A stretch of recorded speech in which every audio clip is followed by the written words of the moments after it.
6 p.m. Pakistan Standard Time. Assalamu alaikum. This is Radio Pakistan. The news read by Hassan Gilani. First, the headlines.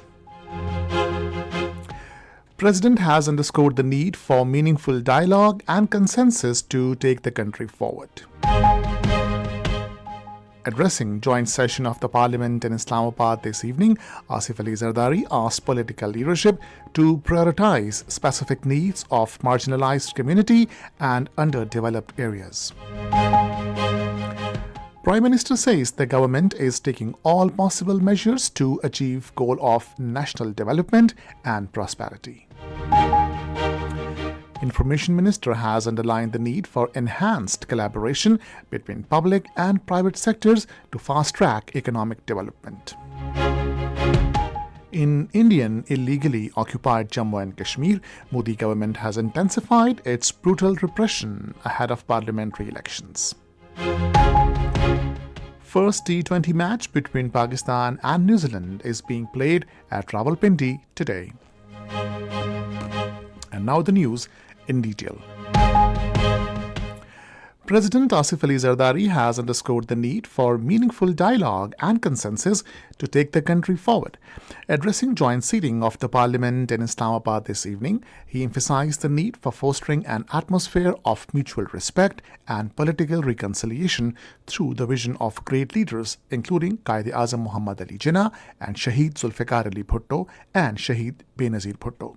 Sharing his vision for future, President Asif Ali Zardari urged the political leadership to prioritize specific needs of marginalized community and underdeveloped areas, underscoring the need to move forward on the path of inclusive growth. The president said Pakistan needs to revitalize its economy. He said our primary objective should be to attract foreign direct investment. He urged the government to intensify its efforts in implementing comprehensive ease of doing business reforms and simplifying regulations to provide an enabling environment to both domestic and foreign investors. He commended the establishment of Special Investment Facilitation Council to attract investment in key sectors of the economy, describing it as a step in the right direction. Prime Minister Shehbaz Sharif says the government is taking all possible measures to achieve goal of national development and prosperity. He was chairing a high-level meeting in Islamabad today regarding Saudi investment in Pakistan following the visit of Saudi delegation.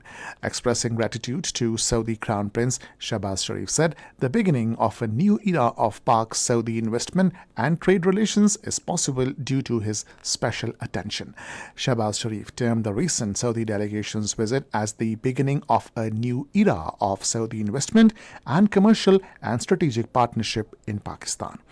He lauded the efforts of federal ministers, SIFC, and officials concerned to turn the Saudi delegation's visit into a mutually beneficial partnership for both countries. He said a delegation of well-known businessmen from Saudi Arabia is expected to arrive in Pakistan soon. The Prime Minister said more investment opportunities will be finalized during the upcoming visit to Saudi Arabia on the occasion of the World Economic Forum.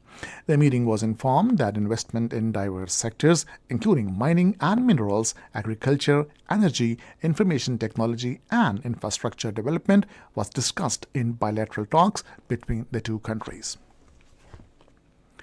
Minister for Information and Broadcasting Ataullah Tarar has underlined the need for enhanced collaboration between public and private sectors to fast-track process of economic development in the country. Addressing the first Pakistan Semiconductor Summit in Islamabad today, he said that the Special Investment Facilitation Council has been set up to attract investment in Pakistan and ensure ease of doing business. The Information Minister said Pakistan is blessed with a huge population of youth, which constitutes 68% of its population.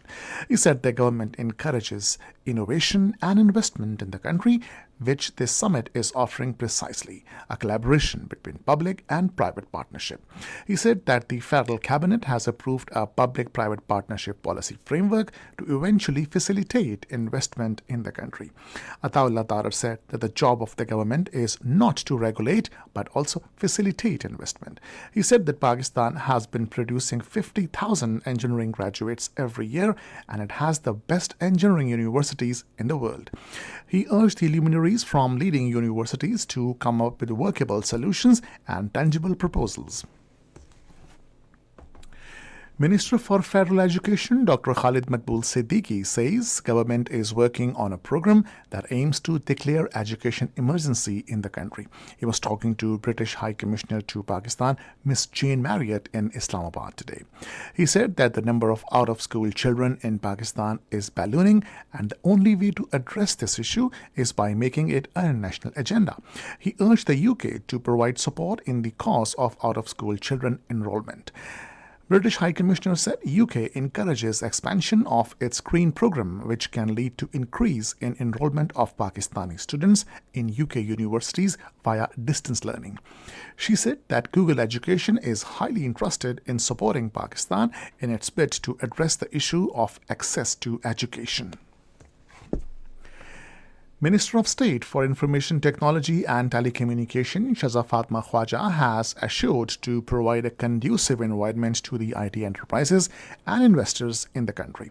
Addressing the inaugural ceremony of a 3-day 24th ICTN Asia Conference and Exhibition at the Expo Center in Lahore today, she said IT vision of the government is driven by a whole-of-government approach to help businesses grow. This is Radio Pakistan. The Turkish Chief of General Staff, General Metin Gorak, called on Chairman Joint Chiefs of Staff Committee, General Sahir Shamshad Mirza, in Rawalpindi today.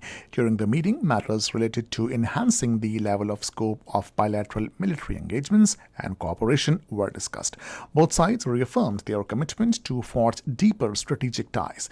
The Turkish Chief of General Staff lauded the professionalism of the Pakistan Armed Forces and acknowledged their sacrifices in the fight against terrorism.